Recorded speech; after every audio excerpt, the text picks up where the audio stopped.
देवियों, भाइयों, आपको प्रबुद्ध वर्ग धर्मतंत्र को संभाले पुस्तक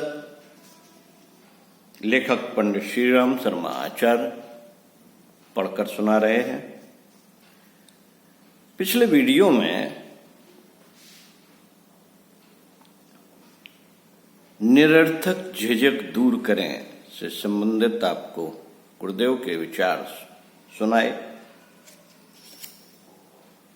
आगे प्रचंड जनशक्ति का उपयोग, आइए आपको पढ़कर सुनाते हैं। जनता की प्रचुर शक्ति धर्म प्रयोजनों में खर्च होती है। मंदिर मठों के नाम अरबों रुपया हर साल खर्च होता है। धार्मिक मेलों पर करोड़ों रुपयों की धनराशि खर्च होती है। 80 लाख व्यक्तियों का निर्वाह इसी क्षेत्र में होता है। विशाल भवन और साधन विद्यमान है। इन सबका यदि रचनात्मक उपयोग हो सके तो धर्म की ध्वजा सारे संसार में फहराने लगे और उससे जनता का इतना बड़ा हित हो कि हर व्यक्ति धर्मानुयायी बनने में अपना गौरव अनुभव करने लगे। सार्वजनिक सेवा कार्यों के लिए चंदा से एक एक पैसा जुटाना मुश्किल पड़ता है, पर यदि हम धर्म का आधार लेकर आगे चले तो भारत की धार्मिक जनता इन भावनात्मक नव निर्माण के रचनात्मक कार्यों में किसी प्रकार का आर्थिक अभाव न रहने दे। गांधी जी ने स्वराज की लड़ाई महात्मा बनकर लड़ी थी। राम राज्य की स्थापना और गौरक्षा की घोषणा उन्होंने की थी।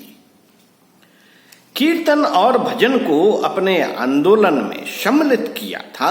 इस देश की नब्ज वे जानते थे, इसलिए उचित रीति नीति अपना कर वे स्वाधीनता संग्राम के विजेता बने। दूसरे नेता इस तत्व को समझ न सके थे, इसीलिए पत्तों पर डोलते रहे। गांधी जी ने जड़ को पकड़ा और जादू की तरह निर्धारित लक्ष्य की ओर बढ़ गए।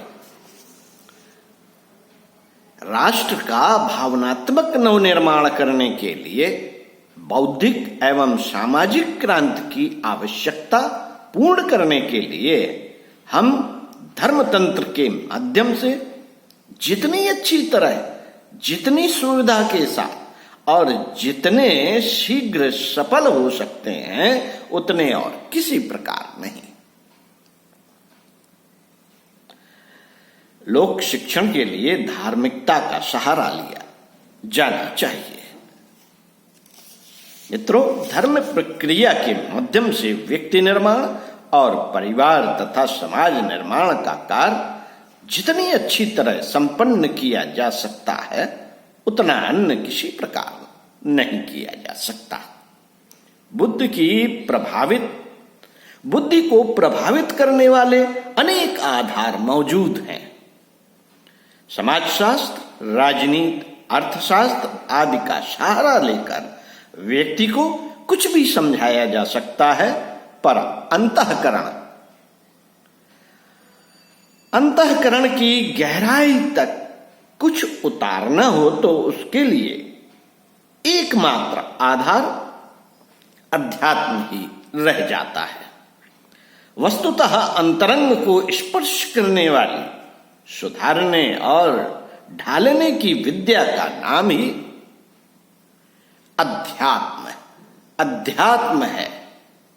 इसके अतिरिक्त ना तो आस्थाएं बदली जा सकती हैं और ना निष्ठाएं प्रतिष्ठापित की जा सकती हैं। सो हमें इस आधार की महत्ता को हृदयंगम करना ही चाहिए और भावनात्मक नवनिर्माण के लिए प्रधान रूप से उसी माध्यम को अपनाना चाहिए। अर्थशास्त्र की दृष्टि से बूढ़े से बूढ़े गाय बैल आदि जानवरों को जीवित रखना प्रत्यक्ष अर्थ हानि ही है। उन्हें कसाई द्वारा काटे जाने पर मांस की प्राप्ति और चारों तथा स्थान को बचत लाभ समझा जाना चाहिए। चारे तथा स्थान की बचत लाभ समझा जाना चाहिए। जहां धन मुख्य है वहां उस पशु की अब तक की सेवा का कोई मूल्य नहीं। कृतज्ञता बरतने से हानि होती है तो हानि नहीं सहनी चाहिए, भले ही कृतज्ञ बना जाए। अर्थशास्त्र यही प्रतिपादन करेगा। उसके अनुसार बूढ़े बेकार जानवर का काटना दया धर्म के कारण रोका नहीं जाना चाहिए। भौतिकवादी अर्थशास्त्र यही प्रतिपादित करता है। अर्थ विशेषज्ञों की यही सलाह रहती है। इस मान्यता के अनुसार ठीक वही व्यवहार माता पिता के वयोवृद्ध हो जाने पर किया जाना चाहिए। हिटलर के जर्मनी और माओ के चीन में बहुत कुछ ऐसा हुआ भी है। अभी यह लुक छिप कर है। पीछे भौतिकवादी अर्थवादी आधार ही प्रबल हो जाएगा तो बूढ़ों के इस बध का वैसा ही प्रतिपादन होने लगेगा। जैसे इन दिनों गाय बैल आदि को काटने की बात का समर्थन किया जा रहा है या किया जा सकता है। अध्यात्मवादी मान्यताएं भौतिक आधार पर एक सीमा तक ही प्रतिपादित की जा सकती हैं। व्यक्ति का भौतिक स्वागत रसास्वादन तो संयम सदाचार सेवा से घटता ही है।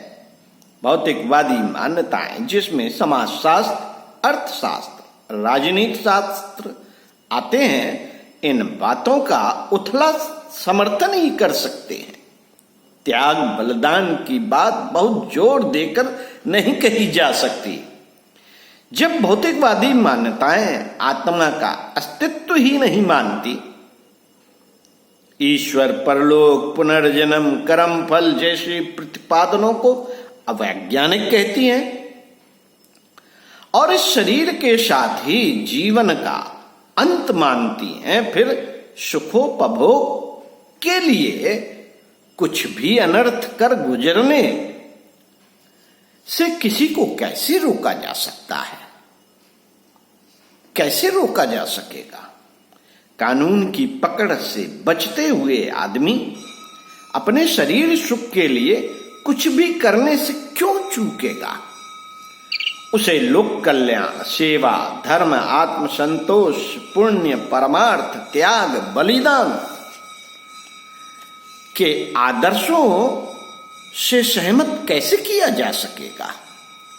भौतिकवादी शास्त्र देश हित समाज व्यवस्था की बात का प्रतिपादन तो करते हैं, पर यह समझा नहीं पाते कि व्यक्ति को देशभक्ति के लिए कष्ट सहने में अपना निज का क्या लाभ या क्या सुख है। मनुष्य मूलतः व्यक्तिवादी है। उसे अपना लाभ पहले सूझता है, समाज का पीछे। आत्मा का अस्तित्व न मानने वाला भौतिकवाद अंतः प्रेरणा को विकसित कर स्वेच्छा पूर्वक आदर्शवादी उत्कृष्टता की ओर किसी को उत्साहित नहीं कर सकता। उसके पास तो शासन सत्ता के